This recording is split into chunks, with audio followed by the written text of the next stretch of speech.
ACW fans, it's been far too long. And as we awake from the gray days of winter and go in to the bright, vibrant days of spring, ACW on March 22nd at 800 Lexington, the venue in San Antonio, Texas, awakes from the dark days of a Jimmy Jacobs title run and awakes to the bright, vibrant possibilities of a JT Lamotta title run, a champion we can get behind, a champion that represents what ACW represents: hard work, determination, and unparalleled skill. On March 22nd, ACW awakes to peace, love, and anarchy. In the opening contest, Team Smurf, Smurf Nation that's blowing up all across the nation, St. Louis, El Paso. Well, really just St. Louis and El Paso. But speaking of El Paso, Team Smurf and a mystery partner will take on a trio from the El Paso territory in Massive, Smooth, and Hendrix. On January 18th, Gary J turned his back on Team ACW and showed his true colors by aligning with his native St. Louis team of the Submission Squad. But on March 22nd, Gary J still has to defend the U30 title, and he'll do so in a rematch from the December 14th show War of Attrition, when he takes on Super Electro and Problems in a three-way dance. Making his ACW debut is the newest member of the Submission Squad from the St. Louis territory, Danny Vega.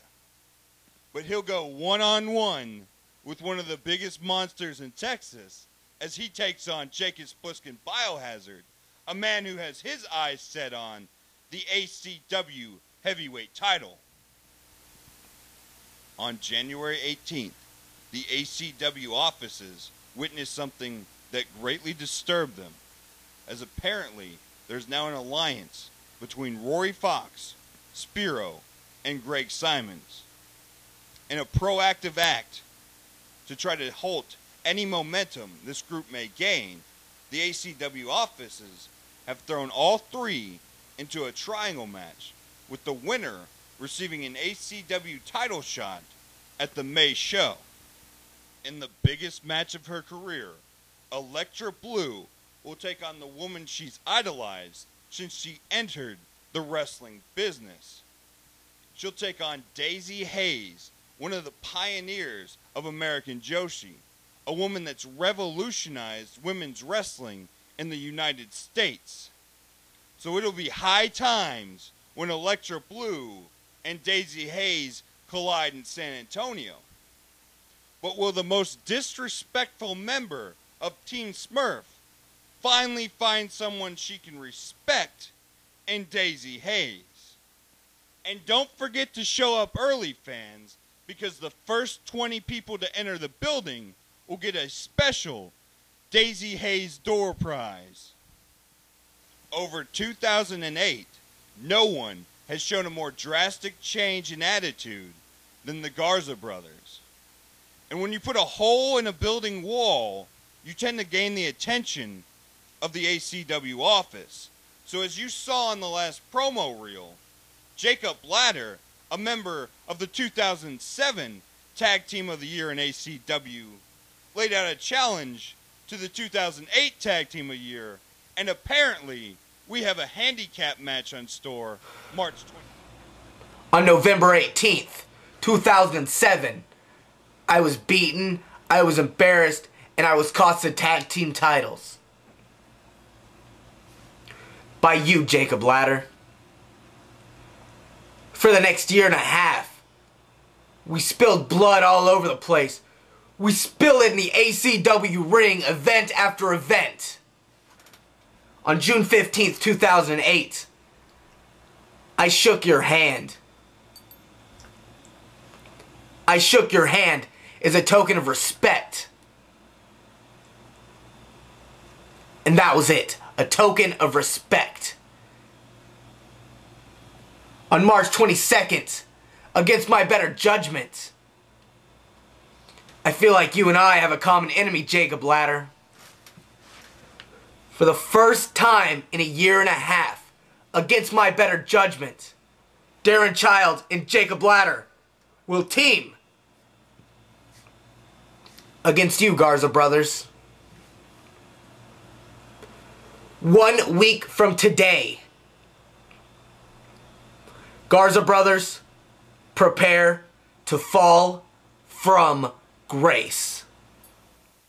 In a first-time matchup that has to be considered an ACW dream match, two of the ACW heavyweight contenders collide as Sean Vex takes on Mike Dell. After coming out of her match with Daphne's tag team partner Mischief uninjured, finally, Rachel Summerlyn and Daphne Unger will find resolution to a year-long teacher-student feud in a come-as-you-are, Falls Count Anywhere match that will be more of a street fight than a wrestling match. On November 16th, the Submission Squad finally became ACW champions. But in the same night, they also became former champions as they lost the belts to Showtime Summers and Jerry Lynn in a match that is still disputed by the Submission Squad. Well, on March 22nd, the two teams will collide again and leave no dispute as to who the true ACW Tag Team Champions really are. On January 20th, 2 days after winning the ACW heavyweight title, JT Lamotta contacted the ACW offices and demanded a match with Delirious. You see, JT Lamotta plans on using his pull as ACW champion to destroy all the ghosts from his past. And that starts with Delirious, the man that attacked him September 9th, 2008. But you see, when JT Lamotta discovered that Masada was in town from Japan, he decided to make it a twofer. You see, back in September of 2007, Masada gained a pinfall victory over JT Lamotta as well. So on March 22nd, in his first title defense in the venue in San Antonio, the home of ACW, JT Lamotta guns to take out two of the top stars in indie wrestling today, as he himself, JT Lamotta, takes on Delirious and Masada in a three-way dance for the ACW heavyweight title.